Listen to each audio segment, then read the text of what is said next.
आजकल जब आप सुबह उठकर अखबार उठाते हैं तो आपको क्या लगता है? आप खबरें पढ़ रहे हैं? जी नहीं, आप सत्ता का विज्ञापन पढ़ रहे होते हैं। आप उन बयानों को पढ़ रहे होते हैं जिन्हें इस तरह से गढ़ा जाता है ताकि आप डरें भी और तालियां भी बजाएं। आप ताली बजाते रहें और सिस्टम अपनी मनमानी करता रहे। लेकिन कभी-कभी बहुत ही कम ऐसा होता है जब अखबार के पन्नों पर छपाई की एक छोटी सी चूक या कहिए खबरों का एक ऐसा संयोग बन जाता है जो पूरी सरकार, पूरे सिस्टम और उस सिस्टम को चलाने वालों के अहंकार को नंगा कर देता है। आज हम आपको 18 जून 2026 के दैनिक भास्कर का एक पन्ना दिखा रहे हैं। इस पन्ने को आप सिर्फ एक अखबार का पन्ना मत मानिए। इसे आप इस राज्य की व्यवस्था का, यहाँ के पॉलिटिकल सिस्टम का और हमारी पुलिस के काम करने के तरीके का एक्सरे मान सकते हैं। इस एक पन्ने पर दो खबरें हैं। दोनों ही खबरें एक ही दिन छपी है। ऊपर की खबर में सत्ता का गुरूर है और नीचे की खबर में उस गुरूर के तले कुचली गई आम जनता की जिंदगी। अब बांकीपुर चुनाव के हार के बाद एक मजबूरी भरे यू टर्न को भी समझते हैं। आइए इस पन्ने को थोड़ा विस्तार से पढ़ते हैं। सबसे पहले ऊपर की खबर पर नजर डालिए। सूबे के मुखिया हमारे मुख्यमंत्री सम्राट चौधरी का बयान छपा है। बहुत ही कड़क बयान है। वे कहते हैं कोई माई का लाल बिहार में कानून से खिलवाड़ नहीं कर सकता। सुनकर बड़ा अच्छा लगता है ना। लगता है कि चलो कोई तो है जो अपराधी की छाती पर पैर रख कर राज कर रहा है। लेकिन बयान सिर्फ इतना नहीं है। मुख्यमंत्री आगे कहते हैं, मैं बहनों का भाई हूं, इनकी सुरक्षा के लिए सारी हदें पार करूंगा। सोचिए कि कोई मुख्यमंत्री सारी हदों को पार कर देने की बात करे तो आपको क्या समझ में आता है? रुक जाइए, यहीं रुक जाइए। एक मिनट के लिए अपनी टीवी और मोबाइल की स्क्रीन से बाहर निकलिए और सोचिए। एक लोकतांत्रिक देश में संविधान की शपथ लेने वाला एक मुख्यमंत्री ये कैसे कह सकता है कि वे हदें पार करेंगे? हदें पार करना किसका काम है? हदें तो अपराधी पार करते हैं, गुंडे पार करते हैं। एक चुनी हुई सरकार, एक मुख्यमंत्री का काम तो उन हदों के भीतर, उस संविधान के दायरे के भीतर रहकर न्याय देना होता है। इसका मतलब होता है कि नीचे जो सिस्टम बैठा है, जो थानेदार बैठा है, जो दरोगा बैठा है, उसे अप्रत्यक्ष तौर पे ये संदेश मिल रहा है कि अब तुम्हें किसी नियम, किसी कानून, किसी मानवाधिकार की परवाह करने की जरूरत नहीं है, बस ठोक दो। इसी खबर में मुख्यमंत्री ने एक और बात कही है। उन्होंने कहा, कोई पुलिस को चैलेंज करेगा तो उसे 48 घंटे के अंदर जवाब दिया जाएगा।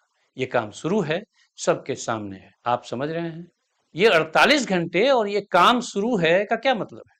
मुख्यमंत्री बिना नाम लिए अपनी ही एक तथाकथित उपलब्धि का ढिंढोरा पीट रहे थे। वे बता रहे थे कि देखिए हमने कैसे हदें पार की। अब अखबार के उसी पन्ने पर ठीक नीचे छपी खबर को देखिए। आपको मुख्यमंत्री के हदें पार करने वाले बयान का लाइव डेमो दिख जाएगा। खबर है भोजपुर के बिलोटी की। भरत तिवारी नाम के एक 32 साल के युवक का पुलिस ने एनकाउंटर कर दिया। ये पुलिस की थ्योरी है। बाद में पीएमसीएच में इलाज के दौरान भरत की मौत हो गई। ताली बजाइए। मुख्यमंत्री के 48 घंटे वाले वादे पर पुलिस ने कितनी मुस्तैदी से काम किया। भरत तिवारी को मिट्टी में मिला दिया। सुशासन की स्थापना हो गई। लेकिन क्या सच यही है? क्या हम इतने अंधे हो चुके हैं कि पुलिस की हर कहानी को वेद वाक्य मान लें? भरपूर विरोध हुआ। देश भर में विरोध हुआ। सीधे तौर पर सरकार के सिस्टम को हत्यारा माना गया। सब पानी की तरह साफ था। भरत तिवारी के परिवार का आरोप सुनिए। उनका कहना है कि वो लड़का कोई खूंखार अपराधी नहीं था। वो फेसबुक पर लाइव आया था। वो सिस्टम से, नेताओं से, अधिकारियों से कुछ मांग रहा था। उसकी कुछ जिद थी, कुछ अच्छी जिद थी। गरीबों की जिंदगी में बेहतरी को लेकर सत्ता से सवाल कर रहा था। वीडियो में साफ दिखता है, ये मैं नहीं कह रहा, खुद वो वीडियो गवाह है कि पुलिस उसकी मांगे मान लेने की बात कहती है। इसके बाद भरत अपनी पिस्तौल पुलिस की तरफ फेंक कर सरेंडर कर देता है। एक पुलिसकर्मी पिस्तौल लपक लेता है और ठीक 3 मिनट 43 सेकंड के बाद फेसबुक लाइव खत्म हो जाता है। इसके बाद कई चीजें एक साथ खत्म हो जाती है। सिस्टम पर यकीन खत्म हो जाता है, प्रशासन की संवेदना खत्म हो जाती है। सरेंडर के बाद क्या हुआ? जब उसने हथियार डाल दिया था तब उस पर फायरिंग क्यों की गई? क्या जिसने हथियार डाल दिए हों उसे काबू में करने का पुलिस के पास यही एक तरीका था? जवाब है हाँ, क्योंकि पुलिस अति उत्साहित थी।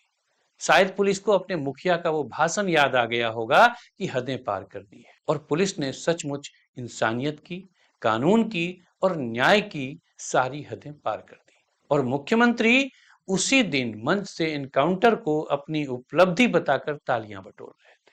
लेकिन राजनीति का ऊंट कब किस करवट बैठेगा ये कोई नहीं जानता।